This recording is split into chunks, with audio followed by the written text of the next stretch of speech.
সেলিম সাহেবের সঙ্গে প্রতিকুর রহমানকে ম্যাচ করবেন না, একদম ম্যাচ করবেন না। সেলিম সাহেব সে তার রাজনৈতিক মতাদর্শের সঙ্গে আমি বিরোধ হতে পারি। সেলিম সাহেব বামপন্থী আন্দোলনের tallest leader, national figure. Pratikur রহমানও বিস্ফোরক ভাবে মোহাম্মদ সেলিমের নাম করে বলছে যে গব্বর সিং এর মতো ওখানে ভয়ের আবহ ইত্যাদি, তাকে নিয়ে যে মোহাম্মদ সলিম আর প্রতিকুর রহমান এক নয়। আপনাদের কাজই হচ্ছে কিছু বিড়ালকে বাঘ বানানো। আপনারা মিডিয়া এটা করছেন। প্রতিকুর রহমানের কি রাজনৈতিক বেস আছে উইদাউট সিপিএম? এ তো প্রমাণ হচ্ছে প্রতিকুর রহমান ডায়মন্ড হারবারে কেন লড়েনি, স্যারেন্ডার করেছিল। এই চুক্তিটা তো আজকের নয়, 24 সাল থেকে চুক্তি হয়েছিল।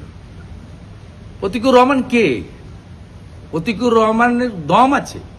আমাকে যখন বলা হয়েছিল যে পিছন থেকে ফিরাদ হাকিম বলেছিল, কল্যাণ ব্যানার্জি বলেছিল যে পিছন থেকে মমতা ব্যানার্জির ছবিটা সরিয়ে দিলে শুভেন্দুর চেয়ারগুলো সামনে ফাঁকা হয়ে যাবে, আমি তো সেই চ্যালেঞ্জ অ্যাকসেপ্ট করে মমতা ব্যানার্জিকে নিজেকে হারিয়ে দিয়েছি।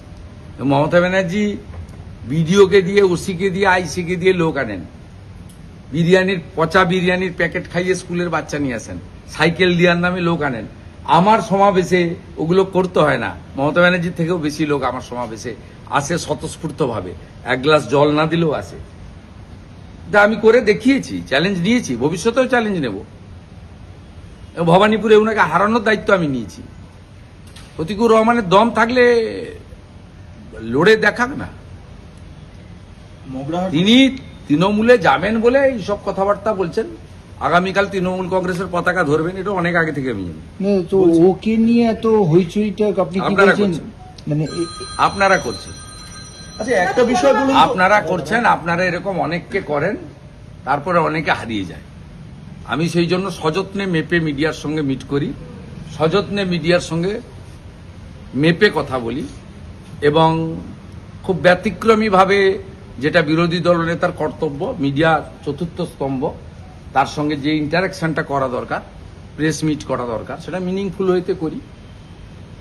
আমি বেশি ঢলাঢলি করি না, কারণ এটা আপনার তৈলাক্ত মাছ, কাকে তুলবেন কাকে ফেলবেন এই ফাঁদে যে পড়বে সে বুঝতে পারবে। এ বেটা ফাঁদে পড়েছে, এপ্রিল মাসের পরে এর কোনো নাম গন্ধ থাকবে না। বলছি একটা বিষয়, যে এসডিপিও মানে হাত ধরে মূলত প্রতিকূলের বাড়িঘর ভাঙা হয়েছিল 2024-এ, আজকের দিনে দাঁড়িয়ে সেই এসডিপিও কে, মানে আপনার এই এলাকার এখন এই মুহূর্তে এসপি নয়, এসপি ইনচার্জ, মানে তিনি খুব ওই জেলাতে এসপি থাকে, এসপি ইনচার্জ থাকে। মানে প্রতিকূলের এই ধরনের যে বক্তব্যটা হঠাৎ করে নিজের বাড়িঘর ভাঙা হয়েছে যার নেতৃত্বে দাঁড়িয়ে, তাকেই এত বাহবা। আমি এসে নিয়ে কথা খরচ করতে রাজি নই। সেলিম সাহেবের সঙ্গে প্রতিকুর রহমানকে ম্যাচ করবেন না, একদম ম্যাচ করবেন না। সেলিম সাহেব সে তার রাজনৈতিক মতাদর্শের সঙ্গে আমি বিরোধ হতে পারি। সেলিম সাহেব বামপন্থী আন্দোলনের টলেস্ট লিডার, ন্যাশনাল ফিগার। বহুবার ভোটে জিতেছেন, লড়েছেন, দলের নির্দেশ মেনে দাঁড়িয়েছেন, হেরেছেন, আবার দাঁড়ালে আবার আমরা তাকে হারাবো। আমাদের সঙ্গে তার রাজনৈতিক লড়াই থাকবে। কিন্তু আপনারা, আমি out of my political affiliation, Selim সাহেব আর প্রতিকুর রহমানকে এক করবেন না। It's not good. একটু অ্যাসেসমেন্টটা ঠিক করুন, অ্যাসেসমেন্টটা ঠিকঠাক জায়গায় রাখুন।